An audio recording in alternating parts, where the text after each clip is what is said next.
So part A of this exercise 1, if an, the sequence, is convergent, show that the limit as n approaches infinity of an plus 1 equals to the limit as n approaches infinity of an. And then part B goes over an example and says the sequence an is defined by a1 equals 1 and an plus 1 equals to 1 divided by 1 plus an for all positive integers, or n is greater than or equal to 1. And assuming that an is convergent, find its limit. So let's look at A right here. So an is part A, the sequence an is convergent. Show that we have this scenario. First of all, let's jump to the definition. So first of all, recall from definition 2 from earlier in this video, the precise definition of a sequence, which I have just copied and pasted from my calculus book for convenience. So we have it right here. So definition 2, a sequence an has a limit L, and we write limit as n approaches infinity of an, this equals to L, or we could write an approaches L as n approaches infinity. If for, and there's operative words, so if we have the scenario, if for every number epsilon, which is epsilon is greater than 0, there is a corresponding integer capital N, such that if there's any integer greater than this capital N greater than capital N, then the difference an minus L, the absolute value, or the difference from the sequence and the limit, is less than this number, epsilon. So in other words, we can make this extremely small because this is for every number epsilon greater than 0. So if we make this extremely small, very close to 0, then if there's always a integer capital N, such that if you increase integer greater than it, then the difference between the sequence and the limit just gets smaller, or less than that number, which is already greater than 0, but very, very small. So thus the difference is approaching 0, then by definition, this is the limit. The limit exists and equals L. But now what we could do is, well, now if we replace n with n plus 1 in the above definition, what we end up getting is, well, we'll look at this part right here. So we'll look at if, so we just replace it. So if n plus 1 is greater than n, then what we end up having is an plus 1 minus L is less than epsilon. And now this is pretty much exactly the same thing, but now we can just rewrite this one, or n is greater than, move that 1 on the other side, n minus 1. Yeah, so in other words, what we have is this right there, and this is exactly the same thing, but instead of a corresponding integer capital N, we have corresponding integer capital N minus 1, or just for just make it a bit easier to see for visual purposes. So let's say we have let m, capital M, equals to n minus 1. Yeah, so thus what we have is, if n plus 1, not n plus 1, if we have n is greater than capital M, then what we have is a plus 1, if we have the scenario, minus L less than epsilon. So we haven't changed anything. This is now we're dealing with M. Instead of n is exactly the same thing. You just write the z if you want. It doesn't matter. So thus, by definition, so if we have the scenario, by definition, what we end up having is the limit as n approaches infinity of an plus 1 is equal to L. Yeah, so that's what we have there. And also, since, well, L is just equal to, by definition there, limit as n approaches infinity of an equals L. So thus, we've just proved it. Again, thus, we have limit as n approaches infinity of an plus 1 is equal to limit as n approaches infinity of an. So they're one and the same, and they both equal to L. So limits equal each other.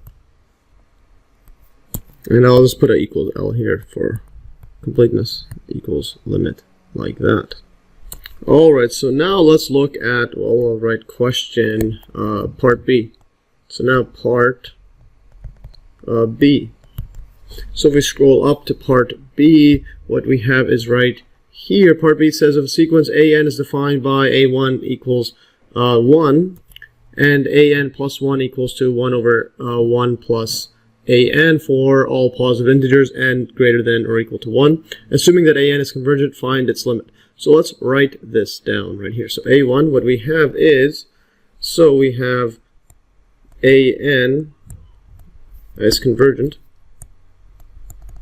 It's convergent, so it has a limit. And we have a1 is equals to 1, and then an plus 1 is equal to 1 over 1 plus an for n is greater than equal to 1, so positive integers. Let's see if I wrote that correctly. Yeah, so we have that written correctly. Yeah, so thus, since it is convergent, what we have is limit as n approaches infinity of an equals 2, again by part A. So this is going to be limit as n approaches infinity of an plus 1. And these both equal to L because it's convergent. So, yeah, so what we can write is, well, let's write the recurrence relation right there. So limit, so let's write thus. Thus we have limit as n approaches infinity of an plus 1 equals to the limit as n approaches infinity of 1 over 1 plus an, which equals to, well, we know just limit laws, this will just become, well, 1 over 1 plus L, like that. And then remember, this one just equals to L, so it equals to L. So now we have this relation. So what we can do now is multiply this over top, and then solve that. So what we get is a1 equals to L times 1 plus L equals to L squared plus L. Now we can move the 1 on to this side, so thus what we have is 0 equals to, or I should write it the other way around, I'll write L squared plus L minus L is equal to 0. Let's move it over to this side, and this is just a quadratic equation, so recall the quadratic equation. Right here, write it quadratic.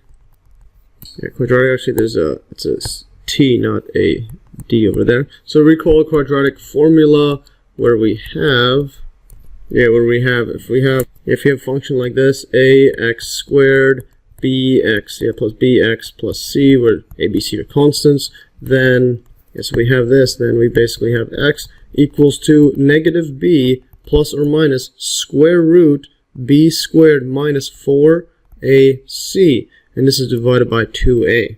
Yeah, so thus for our case, what we end up having is, put this down like that, thus what we have is L is equal to, so a is 1, and b is 1, so we have negative 1, plus or minus, and then we have square root, square root b squared, so 1 squared minus, so minus 4 times a is 1, and then c is times 1, and then times it by, well, c, which is negative 1. So negative 1, like that. And notice this will just add up, become positive, negative times negative. And then what we have is 2 times 1 is 1. So 2 times 1 is just 1. So this just equals to, well, negative 1 plus or minus, and then we have 1 squared is 1 plus 4 times 1 times 1 is just 4 plus 5, 4, it becomes 1 plus 4 is 5. So square root 5 over 2, like that. Yeah, and so what we have is, well, since L is greater than 0, actually, you can just scroll up above here, where is, it's greater than or equal to 0.